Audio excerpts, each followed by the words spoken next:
Well, here it is, guys. The brand new BMW M2 CS fully unveiled. We have all the details now, so let's check this out and let's see what this is all about. One thing is for sure, it's definitely not a cheap BMW. $100,000 for this. Let me know if you would pay $100,000 for this, but it is also, of course, a lot of performance car for the money. So we're going to have a look at this design, front, side, rear, and also the interior. But first of all, let's have a look at this article from Car Scoops. Gonna link it down below and let's see what is new with the M2 CS. So BMW's most driver-focused M2 drops the one thing real drivers care the most. I think you should say it about here, and that is of course the manual transmission. But the thing is, I said it's in my previous video of the M2 CS. I've driven both the manual and the automatic M2, and this is one car that I would honestly prefer to have in the automatic because the manual just didn't felt as nice to drive. It's a very strange feeling, and you have to sort of go and drive it yourself to understand what it is I'm talking about. But it felt more natural to have the automatic, so I'm not entirely sad about that. If they were to put a manual in this, I would want it to be a completely new transmission and not the one we have in the regular M2. So the M2 CS drops the manual gearbox option. Sadly, this is the beginning of the end for manual transmissions, with BMW planning to phase them out because not enough people buy them.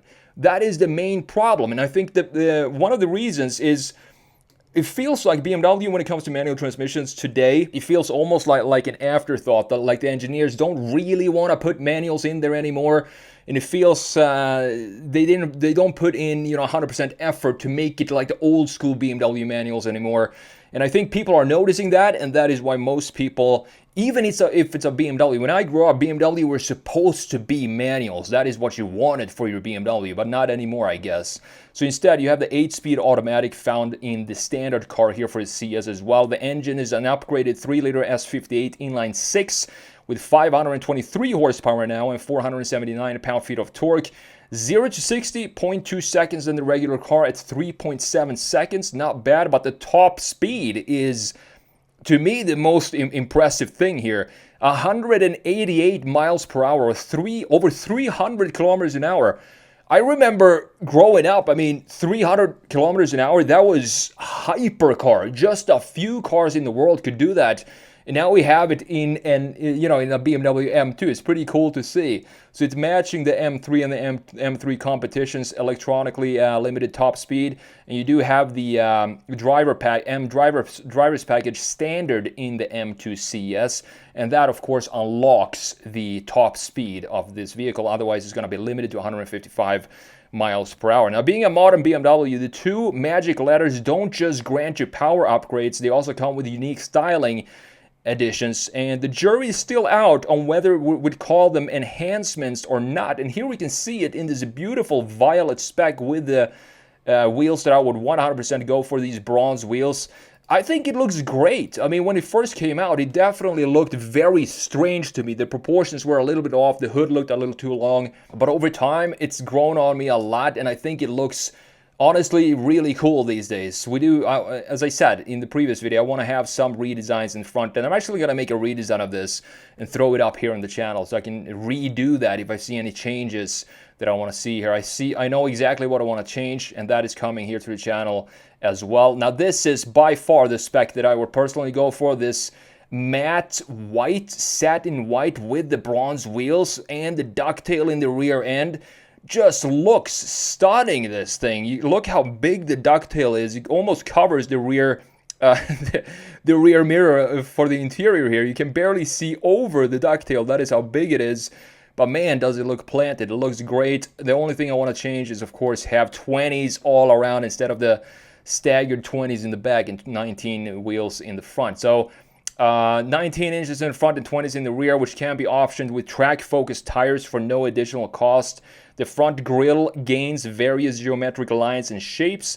We like a good old ducktail spoiler, but the diffuser here, one of the more discussed stylistic directions when this Gen M2 first came out, appears to have taken on a whole new dimension of its own. That is also something that I wanted to change. Here you can see the diffuser, look at this corner here. This is way too tense, and there is too much tension in this corner. We need this to be a small little radius here. You also have very static looking, otherwise, you know, the overall feel for this feels very boxy and static. I guess it goes with the overall design of this vehicle. Here you can see the wheels as well. You have the carbon fiber roof, the M bucket seats that come standard with the M2 CS. They're very easy. They're very comfortable once you get in them. But getting in and out of these are not, you know, the easiest thing to do on a daily basis. But honestly, I think they've done a great job with this design. I can't wait to jump into Photoshop and dissect this a little more. So the engineers have shaved 97 pounds or 44 kilos of the M2's curb weight through carbon elements. You have the roof, the trunk lid, all carbon fiber, and so are the mirror caps as well, the wheels, also saving some weight. The M carbon bucket seats, standard, as I said, you can see them right here. You have carbon fiber here in the middle. We can check out this interior, these interior pics here. The seats, they look great, but you need to get over this bar or this thing here in order to get in and out of this. It's not that hard to do, but if you do it on a daily basis, the key thing here, once you're in these seats, you feel like you're just glued to the car itself. It's a great feeling. You don't have any armrest. A typical CS style here, no armrest. Instead, you have this little hand rest, I guess you would call this, with the CS embroidered onto it. So it's sitting 0.2 inches closer to the ground than the regular CS. You have unique springs and dampers, adaptive M suspension and steering as well. Carbon ceramics brakes, if you want to go with that, it's $8,500 option. And now the M2, or the regular one, starts at $64,900 for 2025. This one, $98,600. That works out to $654 per extra horsepower. And compare that to the M2, M3 competition that starts at $86,000. So this is a very special vehicle. And people who buy this are hardcore BMW enthusiasts or collectors. It's going to be a limited production. I mean, they're gonna build a few of these, but it's not gonna be like an everyday Beamer that you see out on the roads. For example, the 2022 F87 M2 CS started at $84,595, and that is 41% more than that generation's M2 competition. So in 2025, that percentage has risen to 48% increase in price from the regular M2. And it will be built in Mexico, with deliveries expected to begin in Q3. Have you ever wondered what it would be like to pick up any pen and be able to sketch out and visualize your idea exactly like you want it on paper? Over the years, I've taught thousands of students from all over the world how to sketch cars and products using my simple sketching technique I call cloud sketching. So now my full 11-hour online course, Analog Designer Pro Pack, is the full bundle of all my classes I've released over the years, and it's yours for just $47. Check out everything that's included and see what my students have to say in the link in the description, or visit analogdesignerpropack.com. So with that said, let's jump in and have a look at this beautiful spec that we have for this specific M2 right here. I think this spec right here, if I saw this, that there's just, I'm done. This is the one I'm going to pick for sure. With this, it's almost blue, like sky blue or very light blue, silver. It doesn't look like it's a metallic paint. I'm not entirely sure. I think it looks great. We have the front end graphics here, new kidney designs. You can see it says CS right here, or maybe it says M2. We have these new carbon fiber pieces in here, and everything here is completely open. You can see the radiator sitting back here. So I don't know how this works if you get like stone chips on the highway, if it's going to fly in and just destroy the radiator. You see how open it is at the lower section here as well.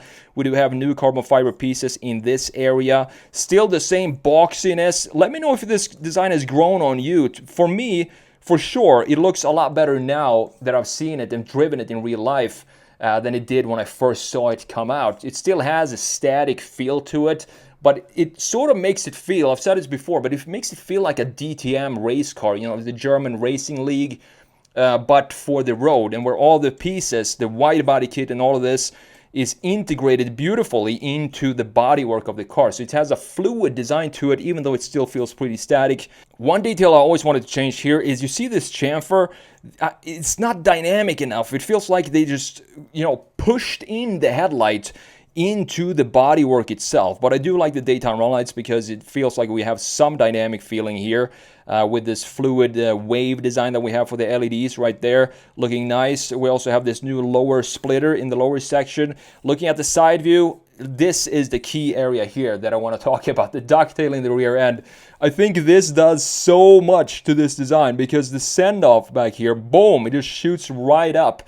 And I wish, maybe it is, I'm not sure if you can get this ducktail rear end for your regular M2 as an option. I think that would be very, very cool to see. And look at how beefy these fenders are. We have this squared out design, so it's still squarish in the side view. And this is what I mean when I say it looks like a DTM race car, where you have the wide body kit beautifully integrated in the surfacing of the body itself. One single sharp shoulder line. Beautiful to see. We have this chamfer in the rear end as well, going down into these boxes of the rear end. Taillights, as I said before, I feel like they sit a little too low. I want to raise them up or have them be a little thinner. I'm going to make that in the redesign on this channel probably sometime next week. We have the 20s in the back, 19s in the front, bronze wheels looking gorgeous. These are some of the best looking wheels on sale on any car for 2025 in my opinion. But this is by far the coolest shot, the coolest angle for the new M2 CS. I mean, this ducktail, some might like it, some might not. It might feel a little too static for some, but to me it just adds to the aggressiveness of this. And I mean, I don't think I've seen any car with a ducktail that I do not think look better than without a ducktail. It's just something that enhances the design and definitely does that in this BMW M2 as well. You can see the static feel that we have in the front end with these boxes definitely come back here in the graphics in the rear. We have this funnel design, similar design to what we have on the new BMW M5 as well. The only thing I would like to change like 100% in the rear end is the integration of this diffuser. You can see that the bodywork, even with this, there's a little cut here.